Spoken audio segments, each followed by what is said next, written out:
Isang liham ang ipinadala sa atin mula sa isang taga-Matanglaw. Sinasabi nilang totoo ang alamat ng talon ng dalagang umiiyak, isang lugar na may sumpa na hindi nalalaos sa paglipas ng panahon.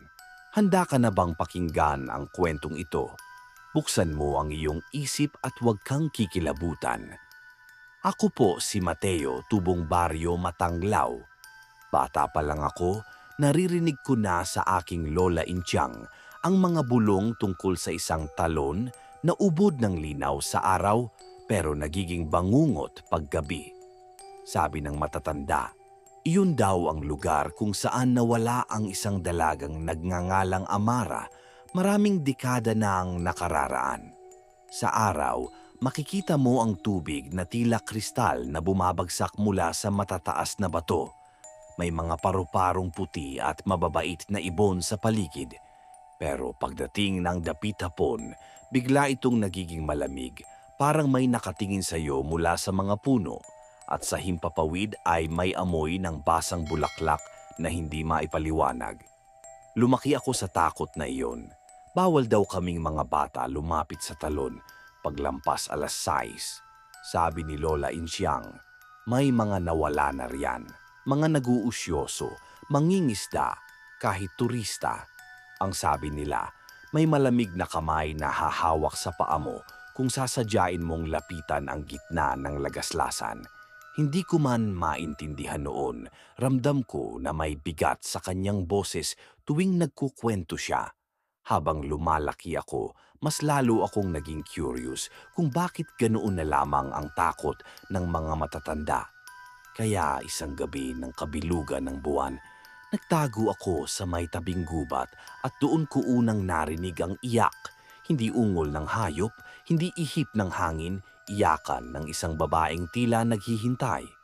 Napaluhod ako sa lupa at halos mabingi sa lamig ng paligid.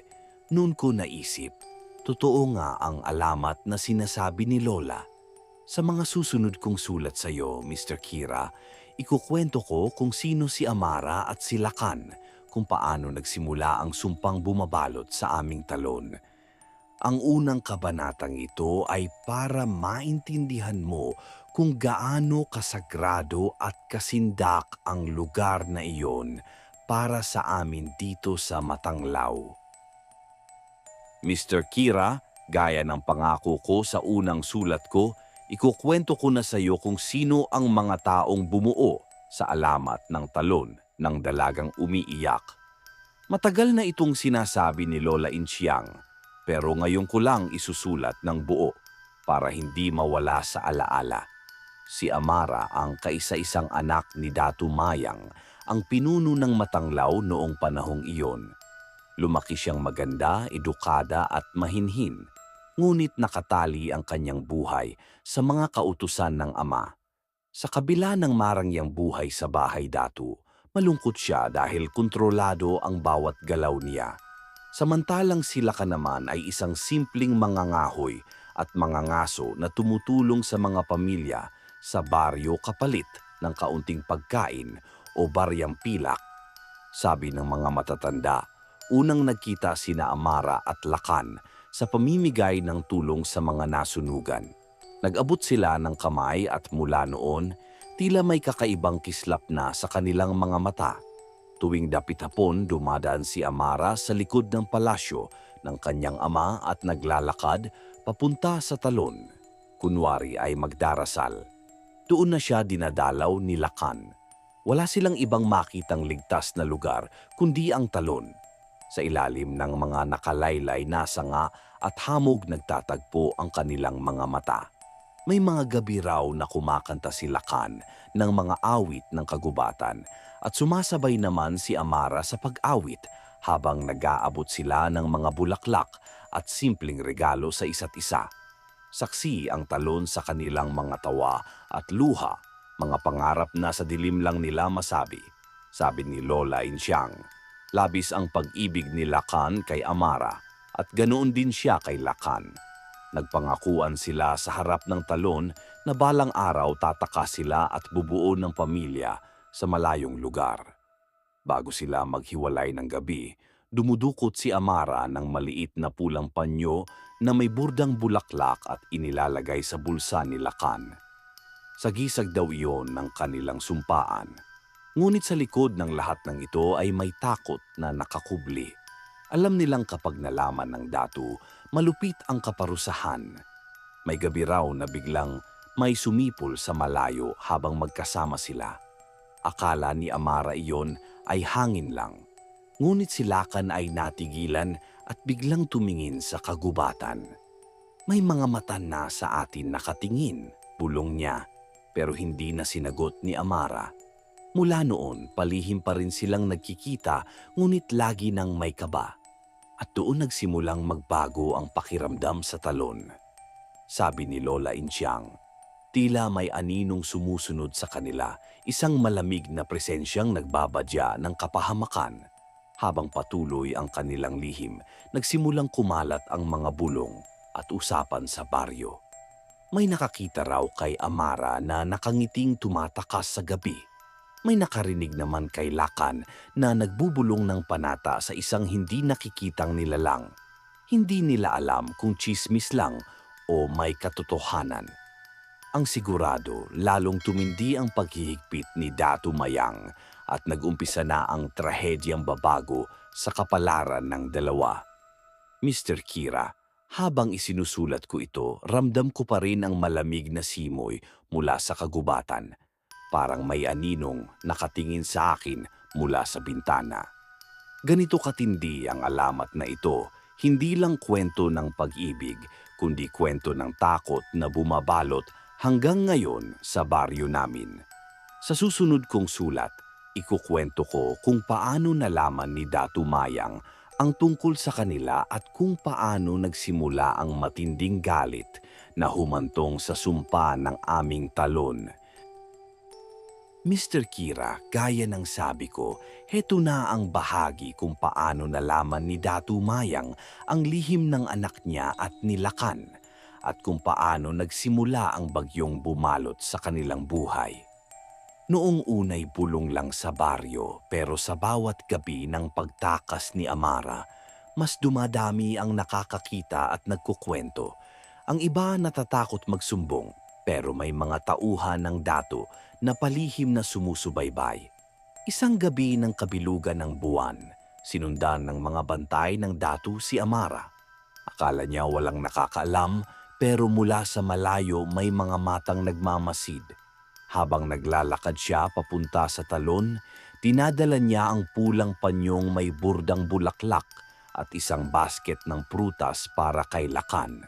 Sa ilalim ng malalagong sanga naghintay si Lakan, ni hindi alam na nakapuwesto na sa paligid ang mga tao ng Datu.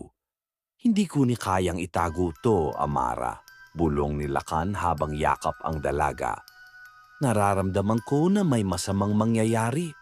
Pinilit ni Amara na ngumiti pero nanginginig ang kanyang mga kamay.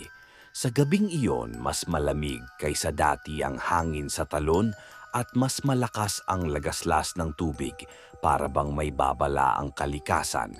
Sa gitna ng kanilang pag-uusap, isang biglang sigaw ng lalaki ang sumabog mula sa kadiliman.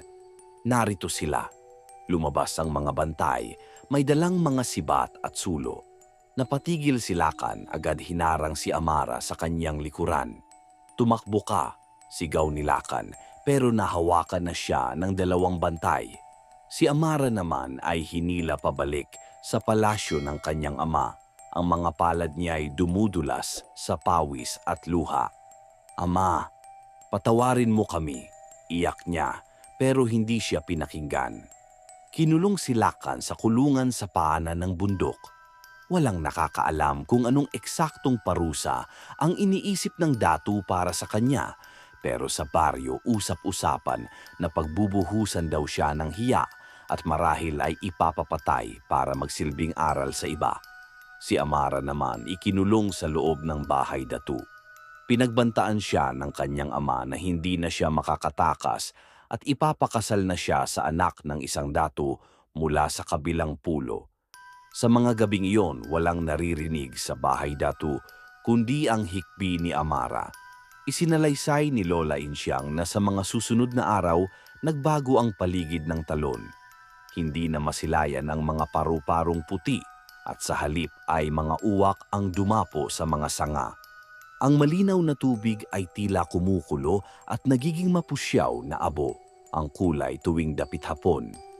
May ilang bata raw na naglalaro malapit doon ang nakakita ng isang aninong babaeng nakatayo sa bato, nakatingin sa kulungan ni Lakan.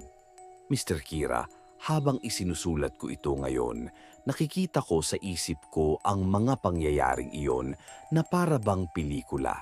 Ang isang pag-ibig na itinago sa dilim ay ngayoy lumantad sa harap ng puot at kapangyarihan.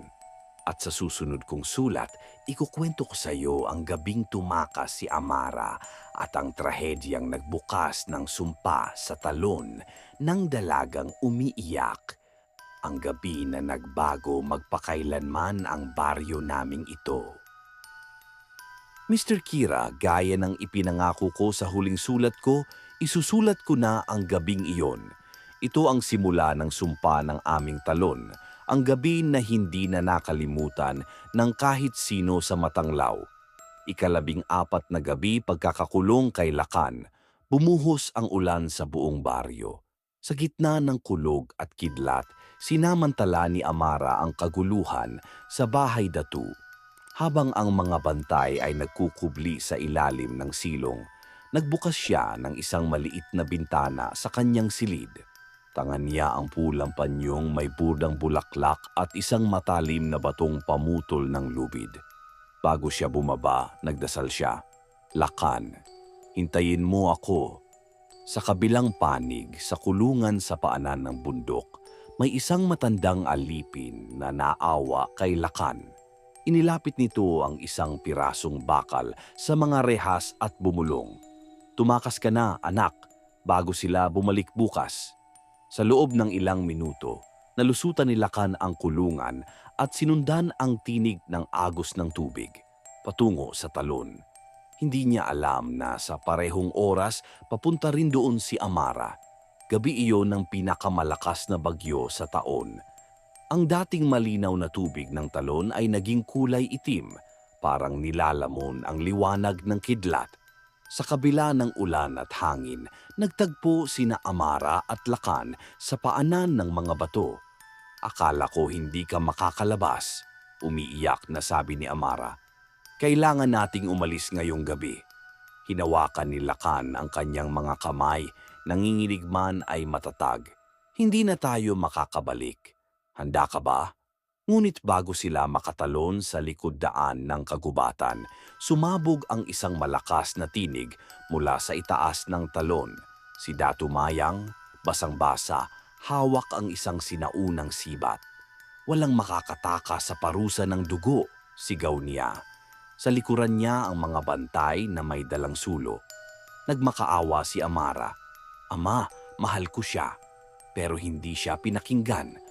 Umikot ang hangin at tila huminto ang lahat. Ang mga ibon ay nagliparan, ang mga puno ay yumuko. Biglang nagdilim ang paligid at naglagos mula sa tubig ang isang anyong hindi tao. Mahaba ang buhok, walang mukha. Ang mga kamay ay parang usok na nag-aabot sa kanila. Napaatras ang mga bantay at nagsigawan. "Anito, anito ng talon." Ngunit hindi umatras si Datu Mayang. Inihagis niya ang sibat sa anino. Tumama ito sa gitna ng lagaslasan at kumulog ng malakas. Sa halip na mawala, nagliwanag ang paligid at isang matinis na hiyaw ang sumabog mula sa tubig. Hinila ng anino si Amara sa gitna ng talon. "Lakan," sigaw niya. Tumalon si Lakan para habulin siya, ngunit nawala silang pareho sa ilalim ng umuugong na tubig. Sabi ni Lola Insyang, hindi na nakita pang muli sina Amara at Lakan. Ang mga bantay at si Datu Mayang ay napatigil, natulala sa takot. Mula sa gitna ng talon, may umalingaw-ngaw na tinig. "Hanggang sa dulo ng mga anak ninyo, mananahan ang sumpa ng pagtataksil at pagnanasa sa talon na ito." Pagkatapos muling bumalik ang tubig sa dati ngunit hindi na malinaw. Simula noon tuwing dapit hapon, nagiging kulay abo ang tubig at may maririnig na iyak ng babae at lalaki na nagsasabay ng panaghoy. Kinabukasan bumaba ang datu sa baryo na wala ng kasama. Nabalitaan ng mga tao na iniwan niya ang palasyo at naglayas sa ibang pulo. Ang talon ay naging lugar ng takot at pangako. Walang lumalapit dito paglampas ng alas 6 at ang pulang panyo ni Amara. Sinasabing lumilitaw iyon sa bato tuwing kabilugan ng buwan at lumulubog kapag may nagtangkang kunin. Mr. Kira, habang isinusulat ko ito, parang naririnig ko ang tunog ng lagaslasan at ang mga tinig ng dalawang nagmamahalan. Ito ang gabing nag-ugat ang alamat ng talon ng dalagang umiiyak. Sa susunod kong sulat, ikukwento ko kung paano namin, mga apo ng matanglaw, patuloy na pinagdadaanan ng sumpang iniwan nila hanggang sa kasalukuyan. Mr. Kira, ito na ang huling bahagi ng aking pagsasalaysay. Kung sa unang mga sulat ko ay alamat lamang ang ipinapasa, ngayon ay ikukwento ko ang mismong gabing napatunayan kung totoo ang sumpa ng talon ng dalagang umiiyak. Noong nakaraang kabilugan ng buwan, bilang bahagi ng kaugalian ng mga kabataan dito, inimbitahan ako ng mga pinsan ko na magtungo sa talon. Wala namang masama, alamat lang yan, sabi nila. Hindi ako sumangayon, ngunit dahil gusto kong ipagtanggol ang pangalan ng aming pamilya, pumayag ako. Gabi iyon ng tahimik na hangin, malinaw ang langit at tila walang bagyo. Dalawa kaming naglakad papunta sa paanan ng bundok, si Rosita, si Pedro at ako. Habang papalapit, ramdam ko ang bigat ng bawat hakbang. Ang mga puno sa paligid ay tila mas madilim kaysa dati. Pagdating namin sa talon, nakita ko agad ang pulang panyo na sinasabi sa alamat. Nakaipit ito sa isang bato, basang-basa, ngunit kumikislap sa liwanag ng buwan. Kunin natin, biro ni Pedro. Souvenir lang. Sinubukan kong pigilan siya, ngunit inabot na niya. Sa sandaling nahawakan niya ang tela, nagbago ang kulay ng tubig. Mula malinaw, naging abo at umalingaw-ngaw ang tunog ng lagaslasan. Parang may umuungol mula sa ilalim. Napatras si Rosita at ako, ngunit si Pedro ay natigilan. Nakatitig sa panyo na biglang kumapit sa kanyang kamay na para bang may buhay. Bitiwan mo, sigaw ko. Pero hindi na siya makagalaw. Mula sa gitna ng talon, lumitaw ang aninong nakita sa alamat. Mahaba ang buhok, walang mukha, usok ang mga kamay. Sa pagkakataong ito, dalawang anyo, isang babae at isang lalaki, sabay silang nag-abot ng mga braso kay Pedro. Sumigaw siya ng ubod lakas at sa isang iglap ay nahila siya sa tubig. Wala kaming nagawa ni Rosita kundi ang sumigaw at tumakbo pabalik sa baryo. Kinabukasan, walang makapagsabi kung saan napunta si Pedro. Sabi ng mga matatanda, kunin man ang panyo, hindi mo mababawi ang nawala. Sa lugar kung saan siya nahila, muling naging malinaw ang tubig, para bang walang nangyari. Ngunit noong gabing iyon, habang kami ni Rosita ay nakaupo sa labas ng bahay, narinig namin mula sa malayo ang panaghoy ng isang lalaki at isang babae na nagsasanib sa iisang huni. Ang parehong tunog na ikinwento ni Lola Inchang noon. Mr. Kira, ngayong sinusulat ko ito, ramdam ko pa rin ang lamig ng hangin at ang bigat ng sumpa. Hindi na ako muling babalik sa talon at ipapangako kong hindi na mauulit ang pagkakamaling ginawa namin. Sana, sa pamamagitan ng sulat na ito, maipasa ko hindi lamang ang alamat, kundi ang babala sa sinumang makakarinig ng kwento namin. May mga lugar na hindi dapat ginagawang laro ang kasaysayan at sumpa. Hanggang dito na lang ang aking kwento, Mr. Kira. Sana ay marinig ito ng iba at matuto sila bago pa mahuli ang lahat. At diyan nagtatapos ang lihim ng talon ng dalagang umiiyak, Isang alamat na buhay pa rin hanggang ngayon sa baryo ng Matanglaw. Kung nagustuhan mo ang kwentong ito, huwag kalimutang i-like, i-share at mag-subscribe para sa iba pang nakakakilabot na kwento. Hanggang sa muli nating pagkikita sa dilim.